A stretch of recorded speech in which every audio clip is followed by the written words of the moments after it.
వక్ఫ్ సవరణ బిల్లును పరిశీలించడానికి ఏర్పాటైన సంయుక్త పార్లమెంటరీ కమిటీ జేపీసీ తమ నివేదికను లోక్సభ స్పీకర్ ఓం బిర్లాకు సమర్పించింది.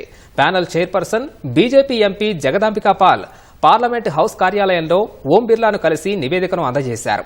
ఈ నివేదిక రూపొందించే ముందు జేపీసీ 38 సమావేశాలు నిర్వహించిందని 250 మంది భాగస్వాములతో సమావేశమైనట్లు జగదాంబికా పాల్ తెలిపారు. స్పీకర్ తమకు ఇచ్చిన బాధ్యతను నెరవేర్చామని భావిస్తున్నట్లు చెప్పారు. ప్యానెల్లోని సభ్యులందరూ బిల్లు కోసం సహకరించిన తీరు పేదలకు, మహిళలు, పిల్లలకు ఖచ్చితంగా ప్రయోజనం చేకూరుస్తుందన్నారు. ఈ నివేదికను 15-11 ఓట్ల మెజారిటీతో జేపీసీ నిన్న ఆమోదించినట్లు జగదాంబికా పాల్ గుర్తు చేశారు.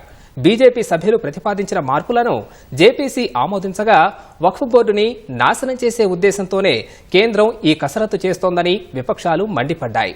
వక్ఫ్ ఆస్తుల నిర్వహణలో పారదర్శకత, జవాబుదారీతనాన్ని తీసుకురావడమే బిల్లు ముఖ్య ఉద్దేశమని జేపీసీలోని బీజేపీ సభ్యులు స్పష్టం చేశారు.